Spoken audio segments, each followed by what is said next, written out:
দাদা প্রথমে যে বিষয়টাতে আসবে, কালীগঞ্জের উপনির্বাচনে আছে ফলাফল এবং সেখানে ইতিমধ্যে যা দেখা যাচ্ছে ওখানে নানান দুর্নীতি বা নানান যা কিছু থাকলেও সেখানে তৃণমূল কংগ্রেসের প্রার্থী এগিয়ে রয়েছে এবং বিরোধী দলনেতা শুভেন্দু অধিকারী তিনি বলছেন যে ওখানে হয়তো আমরা জিতবো না, কিন্তু আমাদের এটাই দেখার যে ওখানে হিন্দু ভোট কতটা আমাদের দিকে এলো। না, হিন্দু ভোট সেখানে সংখ্যাগরিষ্ঠ ভারতীয় জনতা পার্টির পক্ষেই পড়বে। রেজাল্ট বেরোতে দিন, এখনও হিন্দু প্রধান জায়গাগুলো সেগুলো কাউন্টিং হয়নি। হিন্দুদের জায়গায় হিন্দুরা কনসলিডেটেড ওয়েতে ভারতীয় জনতা পার্টিকে ভোট দেবে, কারণ হিন্দুরা বুঝতে পারছে যে হিন্দুদের ভারতীয় জনতা পার্টি ছাড়া আর কেউ নেই। হরগোবিন্দ দাস চন্দন দাস সিপিআইএম করতেন, ভাতের কথা বলতেন, জাতের কথা বলতেন না, ধর্মের কথা বলতেন না, তাও বাড়ির সামনে কুচো কাটা করে দিয়ে গেছে। মোহাম্মদ সেলিম আর এরা কেউ গিয়ে বাড়িতে 10 পয়সাও দিয়ে সাহায্য করেনি। রাজ্যের বিরোধী দলনেতা পরিবারের পাশে দাঁড়িয়েছেন, তাদের সমস্ত ভরণ পোষণের দায়িত্ব নিয়েছেন, পরিবারকে আর্থিকভাবে সহায়তা করেছেন, সবটা করেছেন। সিপিআইএম করতেন, সিপিআইএম তার দিকে মুখ ফিরেও তাকায়নি। তো পশ্চিমবঙ্গে যেখানে যেখানে হিন্দুরা যারা যেখানে আক্রান্ত হচ্ছে, ভারতীয় জনতা পার্টি তাদের পাশে আছে এবং সেটা সাধারণ মানুষ বুঝতে পারছে। যে না হলে আজকে যদি ভারতীয় জনতা পার্টির পক্ষে হিন্দুরা বা হিন্দুদের পক্ষে যদি ভারতীয় জনতা পার্টি না থাকে, এই পশ্চিমবঙ্গটা দ্বিতীয় পশ্চিম বাংলাদেশ হয়ে যাবে। কালীগঞ্জে কি তাহলে আপনাদের জেতাটা লক্ষ্য ছিল না, মানে উপনির্বাচনে? আমরা যে কোনো নির্বাচন লড়ি, সেটা নির্বাচনে জেতার জন্য লড়ি, কিন্তু সেখানে দেখা যাচ্ছে মুসলিম ভোট ব্যাংকটা মমতা বন্দ্যোপাধ্যায়ের পক্ষে একটা কনসলিডেটেড ওয়েতে তারা ভোট দিয়েছে এবং সেখানে তো স্বাভাবিক কারণে এটা তো হিন্দু প্রধান সিট তো নয়। এবং উপনির্বাচনের ট্রেন্ড দেখে বোঝা যায় না, কারণ 60% মাত্র ভোট পড়েছে। উপনির্বাচনটা কোনো নির্বাচনী ট্রেন্ড হতে পারে না। তো আলটিমেটলি পুরো রেজাল্টটা এখনও বেরোয়নি, বেরোক। এখন সমস্যাটা কি জানেন তো, মুশকিলটা হচ্ছে মুসলিমদের মধ্যে ভোটের ক্ষেত্রে একটা প্রবণতা থাকে, তারা সবাই গিয়ে ভোটটা দেয়, কিন্তু হিন্দু মানুষজনদের মধ্যে ভোটটাকে একটা ছুটির দিন হিসাবে তারা দেখে, বাড়িতে মাংস ভাত খাবো, খেয়ে ঘুমাবো। অথচ এই মুসলমানদের মধ্যে এই প্রবণতাটা আছে, তাদের যদি বাইরেও লোকজন কাজকর্মে থাকে তাদেরকে ডেকে নিয়ে এসে ভোটটা দেওয়ানোর, কারণ তারা মনে করে যে এখনও তারা 30% আছে, ওটাকে 50% নিয়ে যেতে হবে। ধরুন আমি আপনি সুন্দর সুন্দর দোতলা তিনতলা বাড়ি বানাবো, ওরা তাকিয়ে আছে ওই বাড়িটার মধ্যে কবে নেম প্লেটটা ওদের নামে বসিয়ে দেবে। তো ওদের এটা লক্ষ্য। আমি সব মুসলমানদের বলছি না, কিন্তু যেই সমস্ত জেহাদি মানসিকতার মুসলমান যারা রয়েছেন, যারা পশ্চিমবঙ্গটাকে পশ্চিম বাংলাদেশ বানাতে চান, যাদের এই ধরনের র্যাডিক্যাল চিন্তাভাবনা রয়েছেন, তারা তো এই লক্ষ্যেই আছে। এবং তাদের এই কারণেই তারা এখনও অবধি 30% আছে বলে মাঝে মাঝে সাম্প্রদায়িক সম্প্রীতির বার্তা তাদের মুখেও বিভিন্ন জায়গাতে কোলাকুলি করতে দেখা যায়। যেই মুহূর্তে 50% পেরিয়ে যাবে, মমতা বন্দ্যোপাধ্যায়কেও তখন তারা চিনবে না। হয়তো এই ফিরাদ হাকিম মমতা বন্দ্যোপাধ্যায়কে চেয়ার থেকে লাথি মেরে বলবে সরে যান, এখন এটা আমার চেয়ার। যোগেন মণ্ডলের কথা হয়তো আমি জানি না সবাই জানেন কি জানেন না। এই যোগেন মণ্ডল যখন ভারতবর্ষ ভাগ হয়েছিল, সেই সময় তিনি মনে করেছিলেন পাকিস্তানে থাকবে। পাকিস্তানের ক্যাবিনেটের মন্ত্রীও ছিলেন, আইনমন্ত্রী ছিলেন। সেই যোগেন মণ্ডল 3 বছর পাকিস্তানে থাকার পরে এমন পরিস্থিতি হয়েছিল, পাকিস্তানের লোকজনরা তাকে আর থাকতে দেয়নি। তখন ভারতবর্ষে ফিরে আসতে হয়েছিল। ভারতবর্ষের কেউ তার সাথে কথাও বলতো না, কোনো রাজনৈতিক দল তাকে নিতে আগ্রহ দেখায়নি। আলটিমেটলি বনগাঁতে মারা যখন গেছিলেন, মানে একদম তার সাথে খুব সামাজিকভাবে বয়কট হয়ে গেছিলেন প্রায় যোগেন মণ্ডল।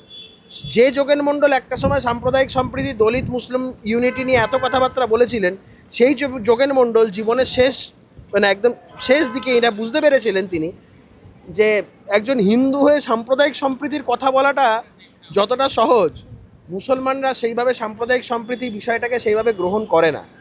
তারা যখনই সংখ্যায় যতদিন তারা কম থাকবেন, ততদিন তারা এই তত্ত্বটাকে গ্রহণ করে। যে মুহূর্তে সংখ্যাটা 50 পেরিয়ে যাবে, তখন আর এই তত্ত্বে তারা বিশ্বাসী নয়। এখনও অবধি যেই সমস্ত বামপন্থী বা তৃণমূলের নেতাদের মধ্যে বা সাধারণ কর্মী সমর্থকদের মধ্যে যাদের, বা কংগ্রেসের লোকজনদের মধ্যে যারা এখনও অবধি যেই সমস্ত হিন্দু মানুষজন যারা সাম্প্রদায়িক সম্প্রীতি করে করে নিজেদের ধর্ম, নিজেদের অস্তিত্বকে বিসর্জন দিতেও রাজি, তাদের উদ্দেশ্যে বলবে একবার যোগেন মণ্ডলের যোগেন মণ্ডলের যা ইতিহাস, এই বিষয়গুলো পড়ুন, জানুন, তাহলে বুঝতে পারবে। কিন্তু দেবাংশু ভট্টাচার্য আজকে একটা টুইট করেছে বা পোস্ট করেছে সোশ্যাল মিডিয়ায়, সেখানে বলছেন যে বাম কংগ্রেস তাদের ভোটটা টিকিয়ে রাখতে পারলেও যে সেখানকার হিন্দুরা বা সনাতনীরা নাকি শুভেন্দু অধিকারীর উগ্র হিন্দুত্ববাদকে সগর্বে প্রত্যাখ্যান করেছে। এটা করুক না, রেজাল্টটা পুরোটা বেরোক। এখনও তো high time, it's not the high time to answer all this questions. আমি বলছি রেজাল্টটা সম্পূর্ণটা বেরোলেই আমরা দেখতে পারবো কি হচ্ছে না হচ্ছে। আর বাম কংগ্রেস তো বরাবর এই রাজ্যে তৃণমূলকে অক্সিজেন দেওয়ার জন্য তারা সবসময় প্রস্তুত। তারা সারাটা বছর ধরে তৃণমূলের বিরুদ্ধে ধরুন আন্দোলন করলে ঠিক ভোটের আগে বলে দেবে নো ভোট টু বিজেপি। হ্যাঁ, একটা জিনিস মাথায় রাখতে হবে, ওখানে যারা প্রার্থী হয়েছিল, উল্লেখযোগ্য রাজনৈতিক দলগুলোর মধ্যে মুসলমান ধর্মাবলম্বী ছিল দুজনই, তৃণমূল বা কংগ্রেসের প্রার্থী যিনি।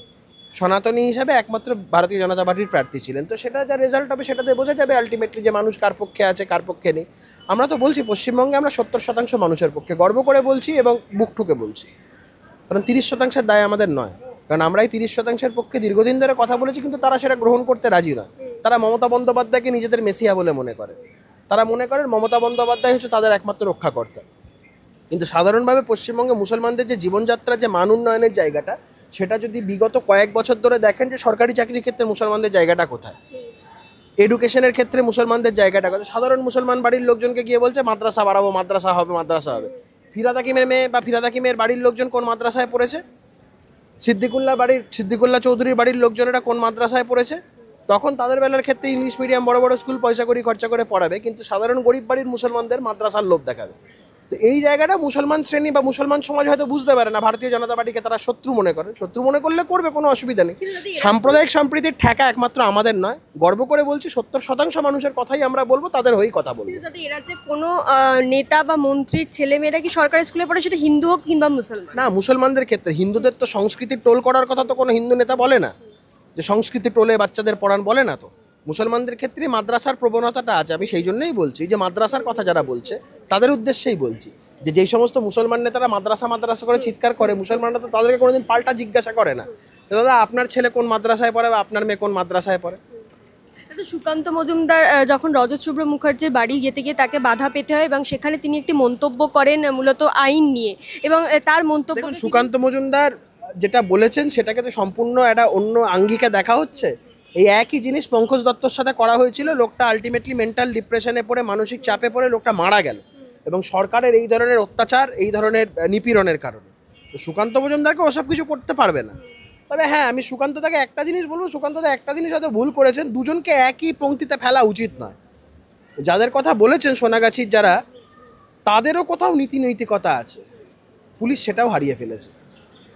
নাহলে পুলিশের লোককে ফোন করে বল বল বল বল বল বল বল তোর বউকে নিয়ে আয় রাত্রিবেলায়, তোর বউ খুব সুন্দর দেখতে, তোর বউর কাছে এই করতে ইচ্ছা করছে, তোর মাকে এই করতে ইচ্ছা করছে, বলার পরে যে পুলিশ এখনও অবধি তৃণমূলের নেতাদের সুরক্ষা দেয়, বা যে পুলিশ এখনও অবধি তৃণমূলের নেতাদের চামচাবৃত্তি করে, আর যাই হোক তারা মানুষ বলে নিজেদেরকে মান আর হুঁশ থাকলে তো মানুষ, এই পুলিশ দুটো জিনিসই হারিয়ে ফেলেছে। অতি সক্রিয়তা কি শুধু বিরোধী বা সাধারণ মানুষের জন্যই? পুলিশ চাকর বৃত্তি করছে। যেই মুহূর্তে বুঝে যাবে আবার তৃণমূল চলে যাবে, তখন তৃণমূলকে এরাই ঠ্যাঙাবে। বেসিক্যালি চাকর বাকরের কাজ করছে। দেবাংশু ভট্টাচার্য বলছেন নাকি সুকান্ত মজুমদারের প্রতি তার একটা এক্সপেকটেশন ছিল, কিন্তু এই সমস্ত পচা আলুর পচা সবজির মধ্যে থেকে তিনিও বুঝে গিয়েছেন। দেবাংশু ভট্টাচার্য, তার আবার এক্সপেকটেশন, তার আবার বক্তব্য, তাই নিয়েও নিজের দলের লোক ওকে মানে না। বলেছিল দিদির দরজার সামনে নাকি পাপোস হয়ে শুয়ে থাকবে, কেউ ঢুকতে দেবে না, ওকে মারিয়ে ঢুকতে হবে। পরপর সব মারিয়ে ঢুকে গেল, পাপোস হয়ে গেল বেচারা। ওকে নিয়ে তুমি কি বলবে? দাদা আর একটা বিষয়, এই তুমি যে দীপক ঘোষের যে বইটা নিয়ে তুমি করেছিলে, সেখানে তোমার এগেনস্টে মানহানির মামলা করা হয়েছে, এবং সেখানে আমরা দেখেছিলাম যে রাস্তায় চন্দ্রিমা ভট্টাচার্য, শশী পাজা মাটির হাঁড়িতে তারা ঘোল টোল ঢেলে নানান কাজ করেছে। তো কি বলবেন? ঢালবে, তাতে কি আছে? পাগলের মতন মাটির হাঁড়ির মধ্যে ঢেলে কি লাভ? ঘোল তো ভালো জিনিস, খেলে পারতো, ওগুলো নষ্ট না করে। হারামের পয়সা তো এই সমস্ত ঢেলে নষ্ট করতে পারে। অত যদি মাথায় ঢালার ইচ্ছা ছিল, ওখানে তো মালা রায়ও ছিল, দক্ষিণ কলকাতার তৃণমূল সাংসদ মালা রায়, কর্পোরেশনের চেয়ারপারসন মালা রায়। তার স্বামীর নাম হচ্ছে নির্বেদ রায়। কৌস্তব বাগচির মাথায় পরে গোল ঢালবে, তার আগে তো নির্বেদ রায়কে বাড়ি থেকে ডেকে এনে মাথায় নাড়া করে গোল ঢালা উচিত ছিল। সেই দীপক ঘোষের যে বইটার কথা আমি বলছি, সেই বইটার কৃতজ্ঞতা স্বীকার যে পেজটা আছে, খুললেই দেখবেন নির্বেদ রায়ের নাম জলজল করছে। ওই বইটা লেখার জন্য সহযোগিতা এবং উৎসাহ দিয়েছিলেন নির্বেদ রায়। তো পাগলের মতন করে কি আবার ওই সবগুলো করে আমার বিরুদ্ধে একগাদা মামলা করেছে, কিচ্ছু করতে পারবে না, কাঁচকলা হবে। আমার কেশাগ্রহ যেইটুকু মাথায় কেস আছে, সেই তার মধ্যে একটা কেসও স্পর্শ করার ক্ষমতা মমতা বন্দ্যোপাধ্যায় বা তৃণমূল কংগ্রেসের নেই। প্রত্যেক কটা মামলায় পরাস্ত হবে, মুখে চুনকালি মেখে ঘুরে বেড়াতে হবে।